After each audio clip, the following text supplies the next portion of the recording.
नमस्कार, आप देख रहे हैं किसान उत्थान कार्यक्रम और मैं हूं आपके साथ अर्चना कौशल। किसान उत्थान कार्यक्रम के जरिए हम आपकी मुलाकात ऐसे किसानों से कराते हैं जिन्होंने आधुनिक और वैज्ञानिक खेती को अपनाया और मालामाल हुए और साथ ही दूसरे किसानों के लिए प्रेरणा का स्रोत बने। तो चलिए किसान उत्थान कार्यक्रम का सफर शुरू करते हैं।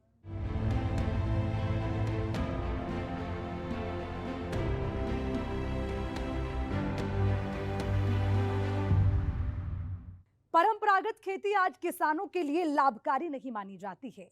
इसी कारण प्रदेश के मुखिया मनोहर लाल प्रदेश के किसानों को हटकर खेती करने की सलाह देते हैं। यमुनानगर के एक किसान ने मुख्यमंत्री मनोहर लाल की इसी सलाह को मानते हुए कुछ हटकर खेती की तो आर्थिक तौर पर मजबूत होने लगा और दूसरे किसानों के लिए प्रेरणा का स्रोत बनने लगा। इसी किसान से आज के कार्यक्रम में आपकी मुलाकात कराते हैं।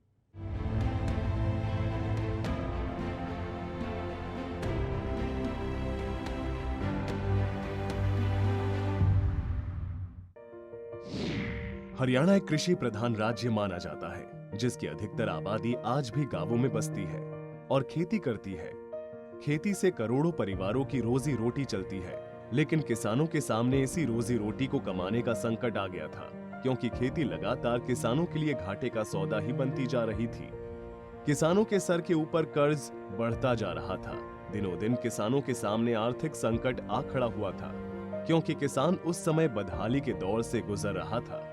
लेकिन साल 2014 में एक ऐसा चमत्कार होता है जिससे किसानों की दशा और दिशा दोनों में बड़ा बदलाव आता है, क्योंकि साल 2014 में सत्ता में बीजेपी पूर्ण बहुमत के साथ आती है और मुख्यमंत्री की कुर्सी पर सबसे ईमानदार मुख्यमंत्री मनोहर लाल बैठ जाते हैं, जिन्हें हमेशा से किसानों का हितैषी माना जाता है। ऐसे में किसानों के हित में फैसले तो मुख्यमंत्री मनोहर लाल लेने वाले ही थे।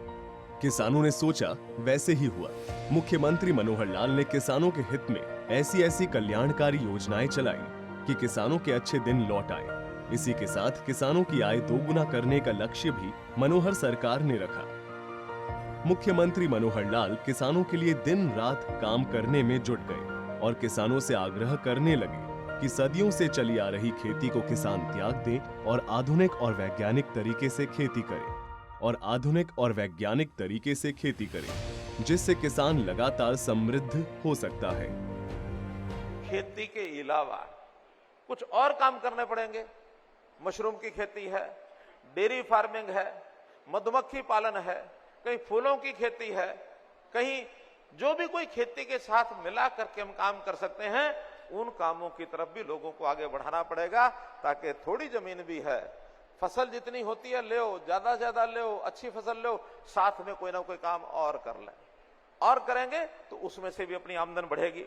तो मित्रों, ये सब काम, चाहे वो क्वालिटी का है, चाहे बीमारियां खत्म करने की बात है, केमिकल और पेस्टिसाइड से अपना रास्ता निकालने की बात है, इसमें नई नई टेक्निक, आखिर हमारे कृषि विश्वविद्यालय, इनसे अपेक्षा की जाती है रिसर्च करो। जमीन उतनी है, अच्छे बीज, अच्छा उसमें किस प्रकार से उसके पौधे की क्वालिटी अच्छी हो सकती है, उसके अंदर क्या क्या चीजें उपयोग की जाए, तो रिसर्च का काम करने के लिए ये हमने यूनिवर्सिटी को लगाया है। कई संस्थाएं खड़ी हुई हैं कि हमारे इस काम में वो सहयोग करें। हमने मार्केटिंग बोर्ड ये बनाया है ताकि फसलों की खरीद का सिस्टम ठीक बन जाए, एमएसपी पर फसलें बिक जाए। हरियाणा प्रदेश पहला प्रदेश ऐसा है कि 11 फसलें एमएसपी पर हमने घोषित की हैं। हरियाणा में प्रगतिशील किसान बहुत है। मुझे पता है कि आज से 6 साल पहले मैंने एक बार आंकड़ा इकट्ठा कराया था। उस समय 550 किसान ऐसे थे जो प्रगतिशील थे।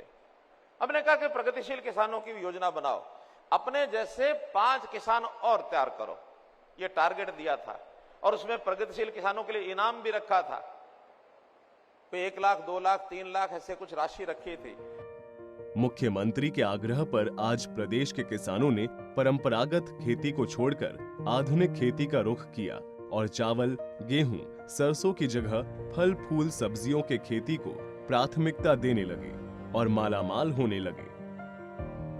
तो चलिए ऐसे ही एक किसान से आपकी मुलाकात कराते हैं।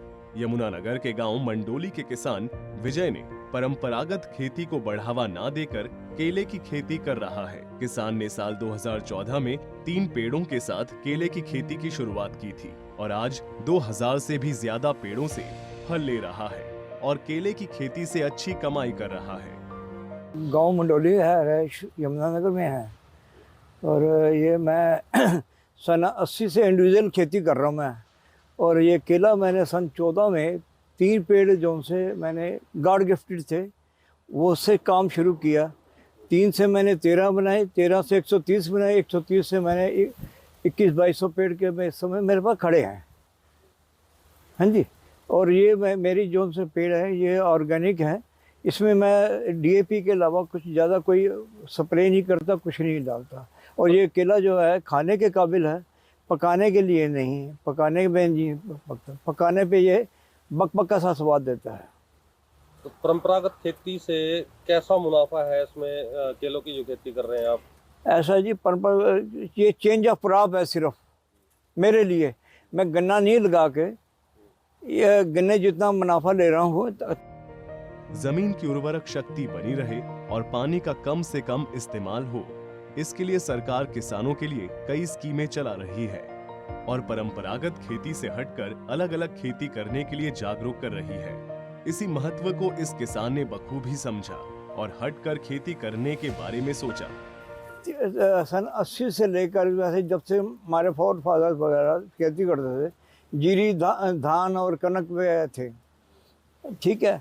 अब इतने साल कनक धान लगाते लगाते खेत खराब हो गए। अब चेंज ऑफ क्रॉप होने से पहले ज़माने में बुधाड़ रखते थे, अब वो नहीं है, ठीक है। तो अब इसको मैंने चेंज ऑफ क्रॉप करना था, तो गन्ने में कभी बुधाड़ नहीं रखते। मैंने एक नई चीज़ सोची और ये मैंने केला लगाया। इसमें मैं हल्दी लगाता हूँ। सेकंड क्रॉप मैंने पत्ता गोभी की, वो नहीं कामयाब हुई। अब मैंने अरबी लगाई है, उसमें देखते हैं कितना कामयाब होता है।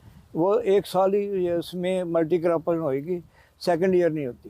कितने एकड़ में लगाया हुआ है और 1 एकड़ में कितने पेड़ लग जाते हैं? हाँ जी, 1 एकड़ में 700 पेड़ के लगभग है जी। कितने में लगाया हुआ है आपने? मेरे पास इस समय 3.5 एकड़ में है जी। तो कितना खर्चा आ जाता है 1 एकड़ पर करीब? लगभग लगाने में अगर मैं सारी कास्ट करूँ तो 1 लाख रुपए के लगभग आ जाता है, क्योंकि देसी खाद की कीमत बहुत पड़ती है। मुनाफा कितना हो जाता है करीब? हाँ जी, मुनाफा बता तो दिया मैंने कि भाई कोई ज़्यादा नहीं है। कोई ये है कि मुझे ज़्यादा शौक़ है चेंज ऑफ क्रॉप का और नाम कमाने का, कुछ एक्स्ट्रा करने का। 94 में 90 से लेकर 94 में सूरजमुखी लगाई थी। जब इस इलाके में आज तक किसी ने 25 एकड़ सूरजमुखी नहीं लगाई पूरे इलाके में। ये डिस्ट्रिक्ट यमुनानगर में, जगाधरी में ये मैंने ही लगाई और मैंने अवार्ड विनर किया। मुझे मशीन, थ्रेशर मशीन गवर्नमेंट ने फ्री ऑफ कॉस्ट दी और अवार्ड मिला मुझे। और कमिश्नर एग्रीकल्चर, डायरेक्टर एग्रीकल्चर और सारे यहाँ पर मौजूद थे। यहाँ पर मेला लगा था इफ्को वाला ने और उसमें मेरा सारा था। मैं तो केले की भी यमुनानगर में आप अकेले ही? मैं ये कह सकता हूँ यमुनानगर छोड़, अम्बाला में, यमुनानगर में, करनाल में, कैथल में, कुरुक्षेत्र में मैं अकेला हूँ। किसान विजय के अनुसार केले की फसल पर लगभग 1 एकड़ पर 1 लाख रुपए का खर्च आ जाता है और जितनी कमाई गन्ने की फसल से होती है उतनी ही केले की खेती से आराम से हो जाती है। केले की खेती का एक फायदा ये भी है कि केले बेचने के साथ साथ उनके पेड़ों के पत्ते भी बिक रहे हैं। होटलों में बर्तन की जगह केले के पत्ते इस्तेमाल किए जा रहे हैं। तो देखा आपने, जिन किसानों ने मुख्यमंत्री मनोहर लाल के कहने पर आधुनिक और वैज्ञानिक खेती को अपनाया, वो आज मालामाल हो रहे हैं और मनोहर सरकार का धन्यवाद कर रहे हैं। इसी किसान की तरह आज प्रदेश के हजारों ऐसे किसान हैं जो हटकर खेती कर रहे हैं। इससे जहां किसानों को भारी लाभ हो रहा है, तो वहीं पर सरकार का वही लक्ष्य भी पूरा हो रहा है जो मनोहर सरकार ने किसानों की आय को दोगुना करने के लिए देखा था। दिन रात मुख्यमंत्री मनोहर लाल यही कोशिश करते रहते हैं कि किसी भी तरह किसानों को आर्थिक तौर पर समृद्ध किया जा सके। तो चलिए दीजिए इजाजत, फिर मुलाकात होगी एक नई योजना के साथ। तब तक के लिए नमस्कार।